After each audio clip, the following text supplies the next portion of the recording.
Hello students, मेरे YouTube channel Sunita Sinha के Hindi classes में आप सभी का एक बार फिर से स्वागत है। अगर मेरा चैनल पहली बार देख रहे हो या मेरा वीडियो पहली बार देख रहे हो तो चैनल को सब्सक्राइब कर लो। सब्सक्राइब करके हमको सपोर्ट करो। साथ में बेल आइकन भी है, उसको भी दबा दो ताकि मेरा वीडियो अपलोड होते इसका नोटिफिकेशन तुमको तुरंत मिल जाए। स्टूडेंट्स, आज मैं एक रिक्वेस्ट लेकर ये वीडियो बना रही हूँ। नेहा यादव का रिक्वेस्ट था, उसने 2 सवाल किए। पहला है कि परिचित का भाववाचक संज्ञा क्या होगा। दूसरा सवाल में भी 2 प्रश्न था कि आखेट प्रिय का समास विग्रह कैसे होगा और दूसरा आखेट प्रिय कौन सा समास होगा, किस समास में ये आएगा। तो पहले बता दें कि परिचित का भाववाचक संज्ञा होगा। संज्ञा हम लोग भाववाचक संज्ञा कैसे बनाते हैं? जातिवाचक संज्ञा है, सर्वनाम है, विशेषण और अव्यय से हम लोग भाववाचक संज्ञा बनाते हैं। तो भाववाचक बनाने के लिए या तो हम लोग त्वा का प्रयोग करते हैं, पन का प्रयोग करते हैं, का लगाते हैं। इस तरह से हम लोग भाववाचक का संज्ञा बनाते हैं। तो परिचित में हम लोग का लगा करके भाववाचक संज्ञा बनाएंगे। क्या लिखाएगा? परिचित और उसमें ता लगा देंगे, ये बन जाएगा भाववाचक संज्ञा। परिचित यानी परिचित का अर्थ होता है किसी के बारे में थोड़ी बहुत जानकारी होना, और परिचितता मतलब हो गया ता जब उसमें लग गया परिचित में तो उसका अर्थ हो गया किसी भी व्यक्ति या वस्तु के बारे में जानने की स्थिति। समझो दोनों में क्या फर्क हुआ। परिचित का मतलब हो गया कि किसी भी व्यक्ति या वस्तु के बारे में थोड़ी बहुत जानकारी होना, लेकिन परिचितता का अर्थ होता है कि किसी भी व्यक्ति या वस्तु के बारे में जानने की स्थिति। जानने की स्थिति को कहेंगे परिचितता। ता लगा देंगे तो स्थिति हो जाएगा। और परिचित जब बोलेंगे यानी कि उसके बारे में थोड़ी बहुत जानकारी हमें है, चाहे वो व्यक्ति हो या वस्तु हो। तो ये तो हो गया परिचित का भाववाचक संज्ञा। नेहा यादव समझ रही होंगी, अगर मेरा वीडियो देख रही होंगी, जब भी देखेंगे तो उनको ये मालूम हो जाएगा कि परिचित का भाववाचक संज्ञा क्या होगा। साथ ही वे भी लाभान्वित होंगे जो हमारा वीडियो देख रहे होंगे। दूसरा प्रश्न था उनका कि आखेट प्रिय का समास विग्रह क्या होगा। तो पहले हम जान ले कि आखेट शब्द का अर्थ क्या होता है। आखेट शब्द का अर्थ होता है शिकार। शिकार होता है, आखेट का अर्थ होता है शिकार। अगर हम इसमें क लगा दें, आखेट में अगर हम क लगा देते हैं तो क्या हो जाता है इसका? शिकारी। शिकारी यानी शिकार करने वाला, उसको कहते हैं शिकारी। तो जब आखेट का अर्थ हो गया शिकार, जब हम उसमें क लगा देते हैं आखेटक तो बन जाता है शिकारी। तो यहाँ है आखेट प्रिय, है ना। अब यानी शिकार करने का किसी हर व्यक्ति को कुछ ना कुछ अपना प्रिय होता है। किसी को सोना बहुत प्रिय होता है, किसी को खाना बनाना बहुत प्रिय होता है, किसी को चित्रकारी करना प्रिय होता है। हर आदमी का अपना अपना हॉबी होता है, कुछ पसंद होता है। तो यहाँ है आखेट प्रिय यानी शिकार को प्रिय मानने वाला, कि जब भी उसको समय मौका लगा वो शिकार के लिए निकल गया। तो इसका समास विग्रह होगा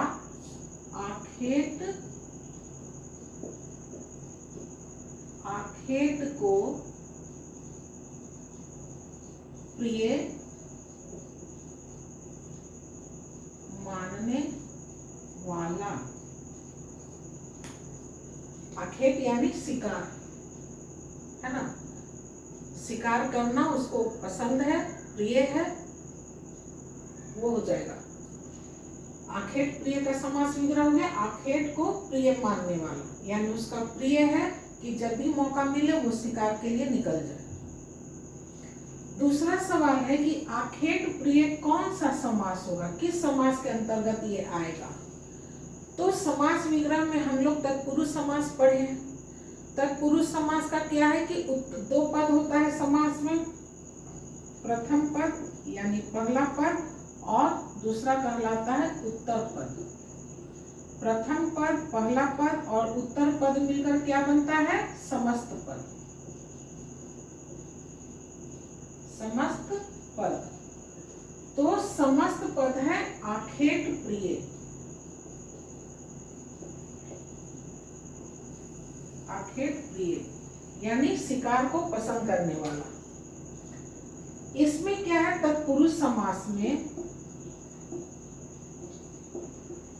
तत्पुरुष समास का उत्तर पद प्रधान होगा, ये प्रधान होगा।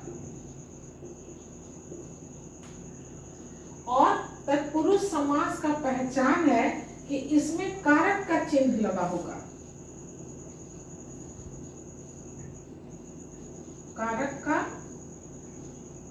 चिन्ह होगा। अब हम लोग को मालूम है कि कारक के कितने चिन्ह हैं, 8 है। कर्ता ने कर्म को करण से संप्रदान के लिए आपादान से संबंध काके की अधिकरण में पर संबोधन हे वरे अजेत्यादि। तो तत्पुरुष समास का उत्तर पद प्रधान होगा और साथ ही इसमें कारक का चिन्ह लगा होगा। कारक के 8 चिन्ह में से पहला, शुरू का जो पहला है और लास्ट वाला 8वां अंतिम, ये 2 कारक चिन्ह नहीं होगा। बाकी बीच का जो 6 है कारक का चिन्ह, वो 6 चिन्ह इसमें लगा होगा। यानी कर्म से शुरू होगा, कर्ता का ने चिन्ह नहीं होगा, कर्म से चिन्ह होगा, अपादान संबोधन नहीं होगा। तो बीच का जो 6 है, कर्म कारक, करण से संप्रदान के लिए अपादान से संबंध काके की अधिकरण में पर, अधिकरण तक ही होगा। कर्म से लेके कर्म कारक से अधिकरण तक, अधिकरण कारक तक। तत्पुरुष समास का यही पहचान है कि इसमें कारक का चिन्ह होगा। कारक के 8 चिन्ह होते हैं, जिसमें कि इसमें पहला और 8वां ये 2 कारक का चिन्ह नहीं होगा। बाकी बीच का जो 6 चिन्ह है वो चिन्ह इसमें होता है और इसका उत्तर पद प्रधान होता है। अब जैसे समस्त पद है आखेट प्रिय, इसका जब हम विग्रह करेंगे तब होगा आखेट को प्रिय मानने वाला। तो इसका उत्तर पद प्रधान है, प्रिय मानने वाला, प्रिय है, यही प्रधान है। और इसमें हम देख रहे हैं कि कारक का भी चिन्ह है, कर्म,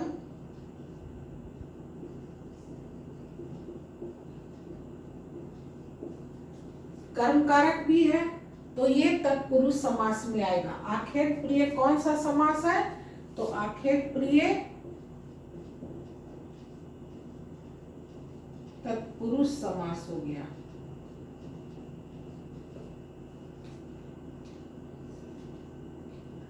परिचित का भाववाचक संज्ञा हो गया, परिचितता। आखेट प्रिय का समास विग्रह होगा, आखेट को प्रिय मानने वाला। समास क्या है, समास है कि 2 या 2 से अधिक पदों का मेल होता है इसमें, और दोनों मेल करके एक शब्द, नया शब्द बनाता है।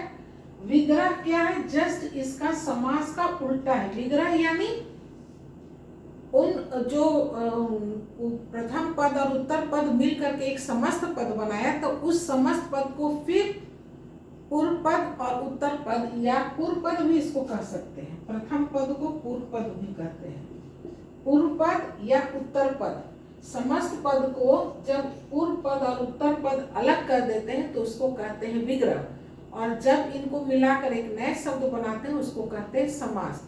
जिस प्रकार से संधि और विच्छेद होता है, संधि यानी वर्णों का वहां मेल होता है और समास में शब्दों का मेल होता है। संधि में वर्णों का मेल होता है, विच्छेद में फिर उन्हीं वर्णों को फिर जब हम अलग कर देते हैं, दो शब्दों में अलग अलग जिन वर्णों का मेल हुआ उन वर्णों को जब हम अलग कर देते हैं तो वो विच्छेद हो गया। और यहाँ दो शब्द मिलकर एक नए शब्द को बना रहा है तो समस्त पद कहलाता है। उन समस्त पद को फिर जब हम दोनों पदों को अलग अलग कर देते हैं तो वो कहलाता है विग्रह। तो यहाँ फिर हम आखेट और प्रिय, पूर्व पद और उत्तर पद को हम अलग अलग कर दिए तो ये हो गया हमारा समास विग्रह। समास जब करेंगे तो ये हो जाएगा आखेट प्रिय, जो समस्त पद है हमारा वो हो गया समास। उम्मीद करते हैं कि नेहा यादव को समझ आ गया होगा, उसको जवाब मिल गया, इन तीनों सवालों का उत्तर उनको मिल गया। साथ ही हमारा जो वीडियो देख रहे हैं मेरा भी, उनको भी इन तीनों सवालों का जवाब मिल गया होगा। अगर हमारा वीडियो पसंद आता हो, समझ में आता हो तो लाइक कीजिए, शेयर कीजिए और अब तक सब्सक्राइब नहीं किए हैं तो सब्सक्राइब कर लीजिए। मेरा वीडियो देखने के लिए आप सभी का बहुत बहुत धन्यवाद। एक नए टॉपिक के साथ फिर मिलते हैं, तब तक के लिए बाय बाय।